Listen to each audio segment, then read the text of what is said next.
Ketua Umum punya kewenangan penuh untuk menentukan dan Ibu tidak menyampaikan cerita itu, hanya memang ada satu yang menarik sebelum pelantikan dilakukan, Ibu bercerita panjang tentang situasi politik Indonesia. Oh iya, tadi pelantikan kawan-kawan pengurus DPP yang kemarin belum sempat dilantik di Bali. Jadi Ibu langsung melantik, memang suasananya agak menarik karena pada saat dibacakan sekjennya belum ada. Terus Bu, yang satu bagaimana begitu katanya. Ya udah diumumin, siapa Bu? Gak ada yang tahu kok. Loh yang itu yang mana Bu? Gitu. Terus Bu nyebut, ya Hasto lah gitu. Terus Hasto berdiri, terus dilantiklah bersama. Ya cepet aja tadi. Tapi ada alasan dengar nggak sih Mas, kenapa Pak Hasto lagi yang akhirnya diangkat menjadi? Ketua Umum punya kewenangan penuh untuk menentukan dan Ibu tidak menyampaikan cerita itu, hanya memang ada satu yang menarik sebelum pelantikan dilakukan, Ibu bercerita panjang tentang situasi politik Indonesia sebelum pelantikan. Jadi semua sudah berdiri di sana, belum dilantik tapi Ibu bercerita dulu. Jadi pembekalannya justru sebelum dilakukan pelantikan gitu. Itu Ibu cerita situasi politik Indonesia lah gitu.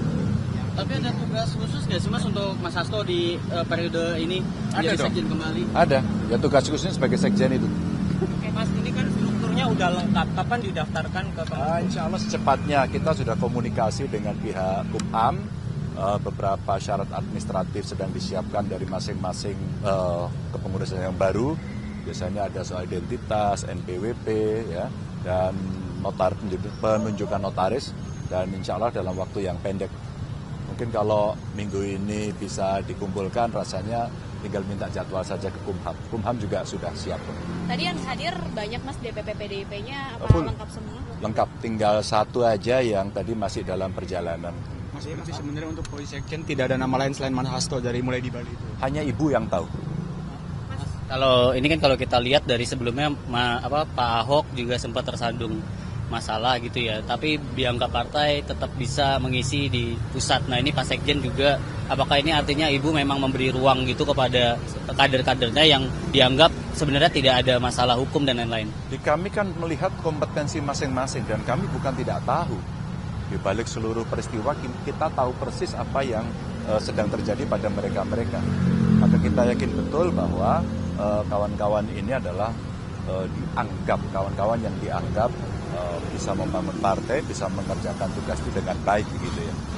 Dan itu pesan mereka apa yang paling digarisbawahi, yang paling ditegaskan Mas? Kalau hari ini yang paling penting tadi justru pada isu-isu penting, kader mesti turun, nanti akan ada dibagi pada wilayah-wilayah ya, pengampu wilayah semacam itu, dan justru yang menarik buat kami adalah Ibu tidak hanya concern pada bagaimana pemilu ke depan, tapi concern pada harga beras hari ini.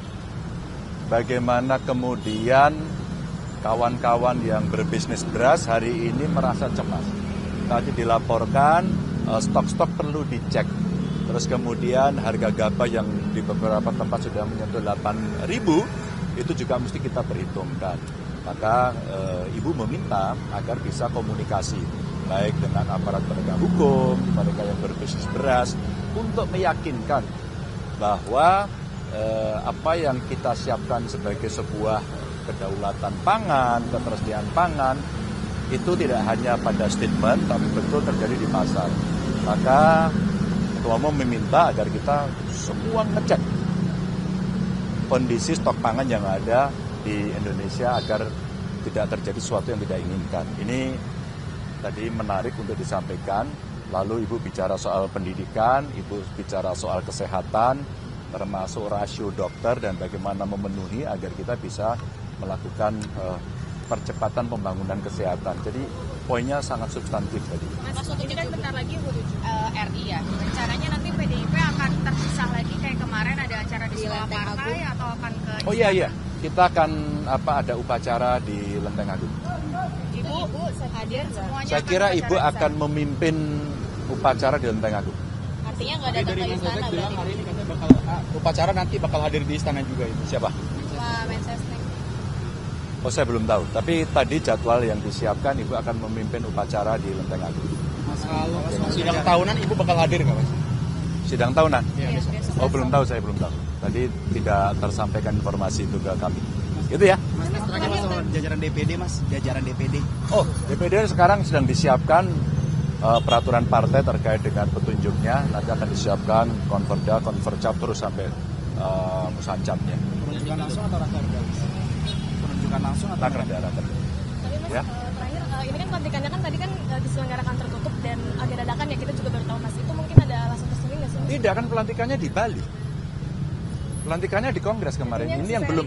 Iya, ini karena yang belum aja. Jadi sebenarnya ya memenuhi ADART saja. Itu Mas, aja. Mas, satu Maka tidak ada yang tertutup. Maka kita berikan informasi secara terbuka. Nah, hari ini terbuka. Mas, satu lagi, Mas. Ya. Ini kan hat-trick ya Mas, 3 kali sekjen.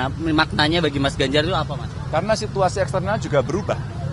Ini kan situasi politik tidak biasa-biasa saja.